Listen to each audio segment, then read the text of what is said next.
Hello students, आज यहाँ पर हम लोग जो आपके आधुनिक कविता है उस आधुनिक कविता में से दूसरी कविता जो लिखी गई है वह अति सुंदर ऐसी कविता वह है गहने।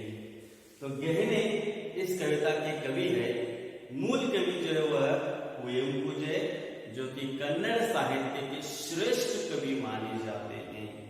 तो उन्होंने लिखी हुई कन्नड़ कविता जो वडवेगळु जिसे वहां पर अनुवाद करके डॉक्टर एम विमला ने उसे हिंदी में लिखा गया है। तो सबसे पहले देखते हैं कि कुवेंपु जी का थोड़ा सा संक्षिप्त कवि परिचय। तो कुवेंपु जी का नाम वहां पर कहा जाता है कुप्पली वेंकटप्पा गौड़ कुट्टप्पा।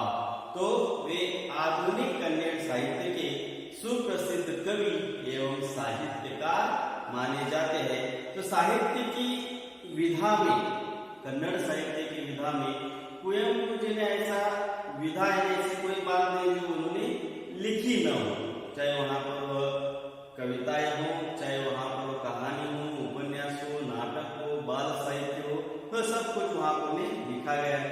तो उनका जन्म 29 दिसंबर 1904 29 दिसंबर 1904 में चिक्कमंगलूर जिले, कर्नाटक के चिक्कमंगलूर जो जिला है उस जिले के कोप्पा नामक गांव में हुआ। तो उनके माता पिताजी जो थे, उनके पिताजी का नाम वेंकटप्पा गौड़ा और उनकी माता का नाम श्रीमती सीतम्मा। तो उन्होंने जब उनकी शिक्षा जो है तो गांव के वहां पर जन्म होने के कारण तो गांव के पास ही छोटा सा बड़ा गांव जो था वह तीर्थहल्ली, वो तीर्थहल्ली में उन्होंने अपनी प्राथमिक शिक्षा उन्होंने पूरी कर दी और उच्च शिक्षा के लिए वो मैसूर के यहाँ पर चले गए और मैसूर के महाराजा कॉलेज में जब उन्होंने वहीं पर पढ़ाई करके वहीं पर अध्यापक बन गए, प्राध्यापक बन गए, प्राचार्य बनने के पश्चात वहां के महाराजा कॉलेज के वह कुलपति बन गए, जो कि मैसूर आया देखने के लिए मिल जाते। तो उन्होंने जो लिखी गई कविता है वडवेगळु, जिसका अनुवाद ही डॉक्टर एम विमला जी ने किया गया है। तो डॉक्टर एम विमला जी का थोड़ा संक्षिप्त परिचय। डॉक्टर एम विमला जी का जन्म 16 मार्च 1955 में हुआ। तो उनकी 1976 में एमए की हिंदी प्राप्त की तथा वहां पर वह बहुभाषी विदुषी थी। विद्वान उसका पुल्लिंग रूप, उसका विद्वान का स्त्रीलिंग रूप आ जाता है विदुषी। तो आपने अनुवाद के क्षेत्र में महत्वपूर्ण कार्य किया गया है। तो वह बेंगलोर के रहने के कारण तो हिंदी अध्यापक होने के कारण तो उन्होंने जो कन्नड़ साहित्य में से सुंदर ऐसी कविताएं हो, अनेक तरह की रचना उन्होंने उसे हिंदी में अनुवाद किया गया है, ट्रांसलेट किया गया है। उनमें से एक सुंदर ऐसी कविता जो है डॉक्टर एम विमला जी ने अनुवादक के रूप में कार्य करते हुए तो वह कुवेंपु द्वारा लिखी गई गहने इस कविता का अनुवाद किया गया है। तो उनके लिए तो लाल बहादुर शास्त्री अनुसंधान पुरस्कार, रंग सम्मान, महात्मा गांधी पुरस्कार आदि सभी पुरस्कारों से उनको नवाजा गया है।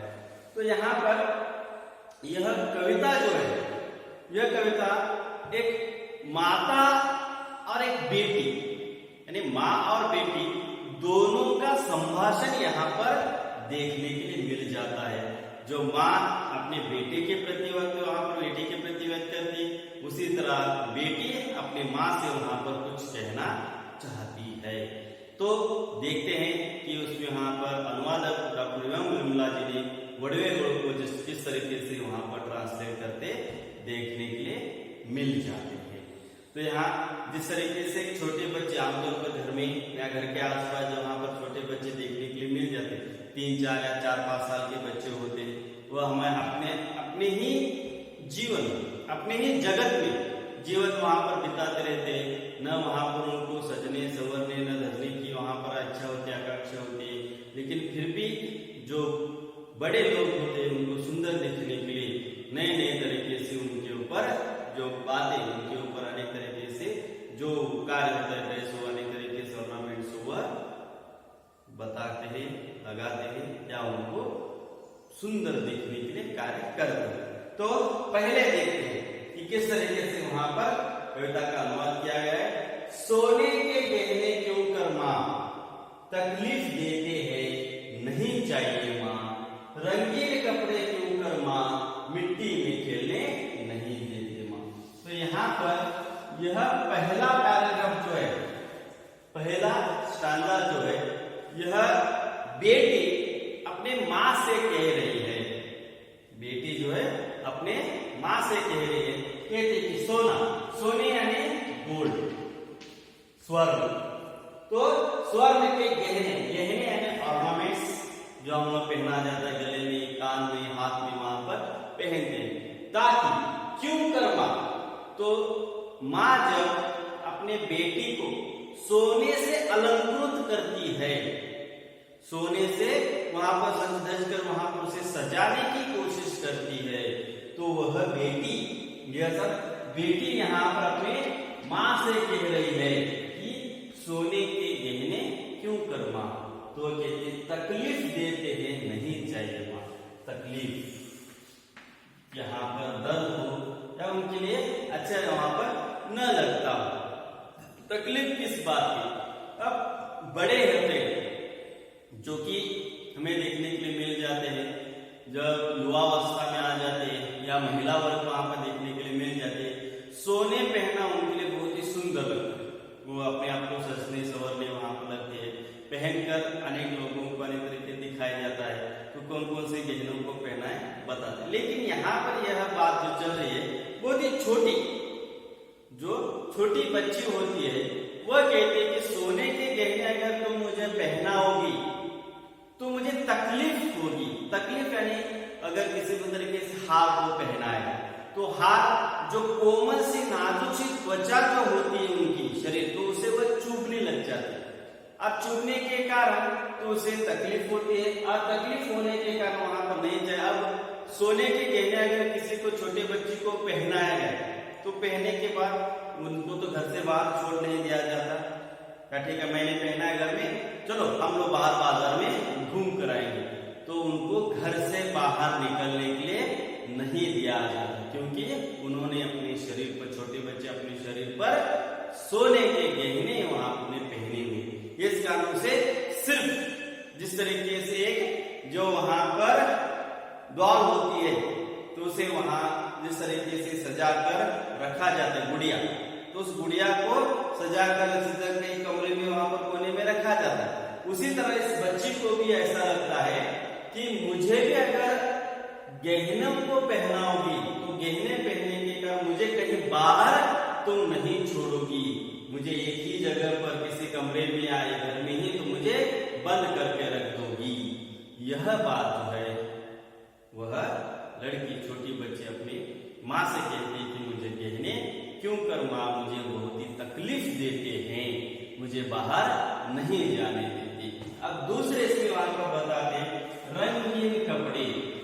रंगीन कपड़े में हर एक प्रकार के, आजकल के नए फैशन के, डिजाइन के, हर तरह के रंगों के, चाहे वहां पर कुछ अच्छी तरीके से वहां पर रंग हो, तो वह हर तरह के रंगों के नए नए कपड़े जो होते हैं, बच्चों को, छोटे बच्चों को पहनाया जाए, किसी भी रंग का वहां पर तो वो बच्चे बहुत ही सुंदर ही दिखाई देती है लड़कियां। तो हर नए कपड़े क्यों कर माँ होती है, तो अगर नए कपड़े अगर उनको डाल दिया गया, बच्चों को पहनाया गया नए कपड़े, तो वह मिट्टी में खेलने नहीं देती है माँ, क्योंकि घर वालों को पता होता है कि बच्चे जो है प्रकृति के गोद में पलना बढ़ना चाहते हैं, उनकी इच्छा होती है।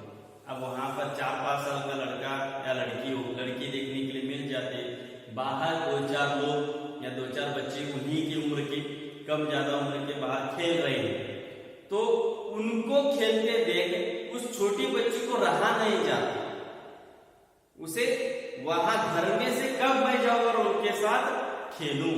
तो चाहे वह रंगीन कपड़े हो, मैले कपड़े हो, अच्छे कपड़े या बुरे कपड़े हो, वे वहां सोचते नहीं है। उनको तो सिर्फ इस मन में यह बात होती है कि बाहर जाकर मुझे खेलना है।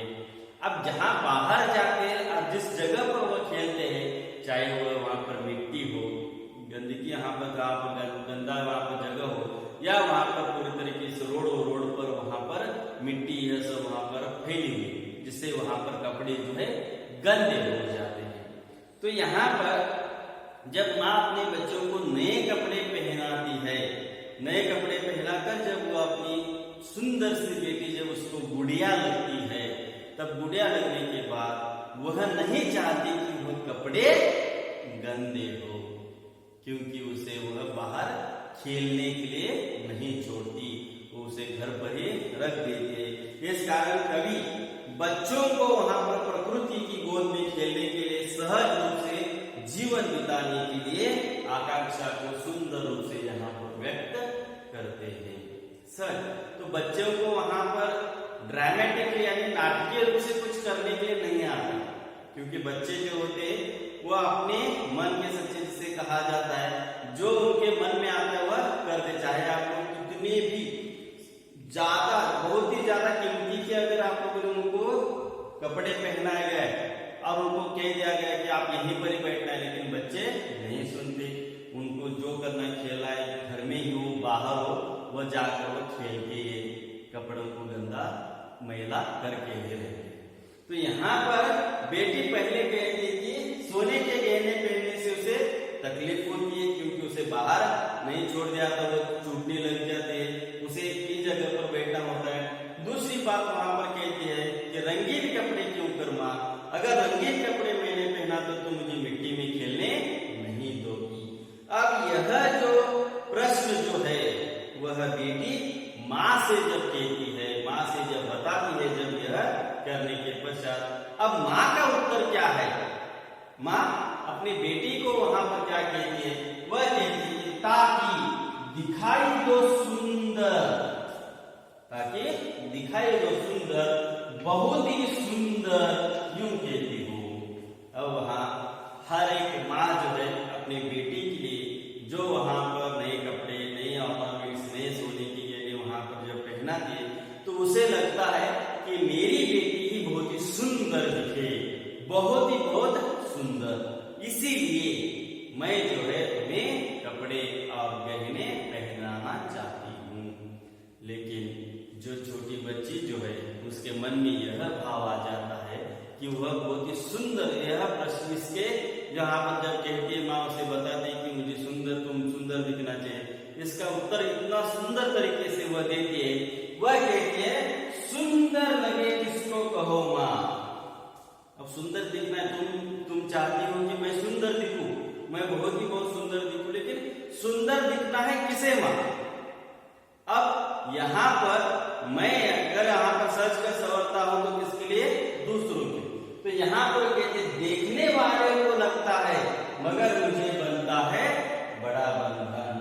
जो देखने वाले होते हैं, दूसरे जो होते हैं, उनको मैं सुंदर लगती है, ऐसे वहां पर बेटी कहती है, उनको लगता होगा सुंदर, लेकिन मुझे वहां पर बनता है बड़ा बंधन, क्योंकि बंधन इस बात का होता है कि उसे नहीं वहां पर बाहर छोड़ दिया जाता है, घर में ही बैठ कर रखा जाता है और दूसरे मिट्टी में खेलने के लिए नहीं दिया जाता है। तो इसलिए तो वह जो सुंदर आमतौर पर देखने के लिए मिल जाते हैं, छोटे बच्चों के लिए इसलिए वहां पर सुंदर हो या नहीं, उसे लगता है कि मुझे क्या वहां पर है, मुझे अगर मैं सुंदर दिखने लगूं तो मुझे तो कुछ फायदा उसका नहीं है, मुझे तो मेरे जो जीवन मुझे बिताना है, जो प्रकृति की गोद में वहां पर जो कार्य होता है, या जैसे मेरा मन चाहे मुझे वहां पर जीना होता है, उसे तो वहां पर वह ज्यादा महत्व देते हैं छोटे बच्चे।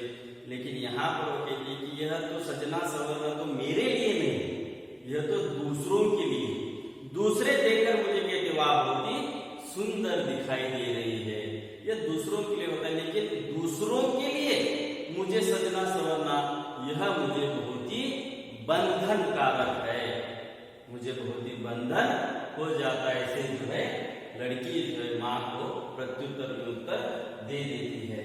अब यहाँ पर माँ को बेटी जो आखिरी इसमें वहां पर बताते हुए कहती है कि किस तरीके से उसको गहने और कपड़े जो है उसे अपनी माँ से चाहिए।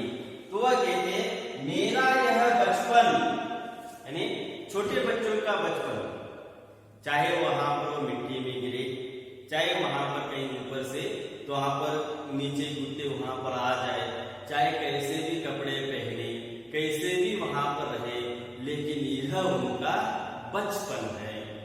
वह बचपन उनके जीवन का बहुत जो उनकी कीमत वहां पर लगाई नहीं जाती। ऐसे एक एक पल होते हैं, एक एक क्षण होते हैं, वो अपने जीवन को उस बचपन को बिताते रहते हैं। तो छोटे बच्चों को वहां पर देखिए किसी भी तरह का बंधन वहां पर उन पर नहीं रहता है।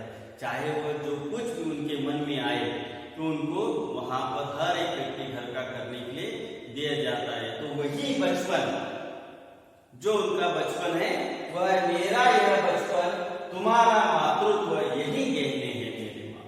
तो माँ का मातृत्व, माँ के प्रति माँ जो होती है अपने बच्चे की जो ममता जो होती है, तो वही उसके लिए कहने हैं।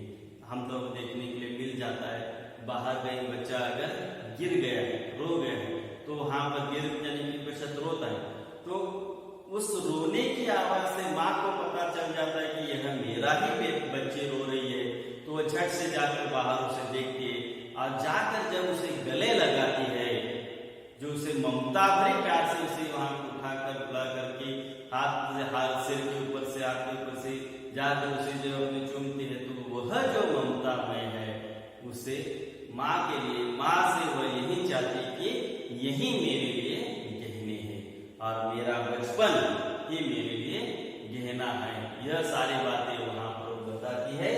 मैं तुम्हारा गहना, तू मेरा गहना, मैं तुम्हारा गहना, तुम मेरा गहना, फिर अन्य गहनी क्यों चाहिए वहां। तो देखिए कितना सुंदर वाक्य वहां पर बताया गया है। जो एक बेटी कहती कि तुम्हारा मातृत्व ही मेरा गहना है और मेरा बचपन ही तुम्हारा गहना है। तो इस तरीके से तो जो बचपन की मिठास ही मेरा गहना है, ममता की मधुरता ही आभूषण है। तो हर एक माँ से तो बच्चे की अपेक्षा इतनी होती है कि उसे लाड गुलाब प्यार वहां पर इतना दे दे कि उसे वहां पर और किसी की जरूरत नहीं होती है।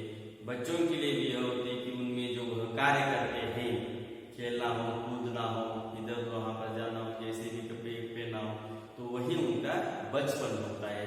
तो यही दोनों का गहना है। तो अन्य गहने यानी जो सोने के बने हो या कपड़े के वहां पर जो होते उनमें कोई मायने यहाँ पर नहीं रखता।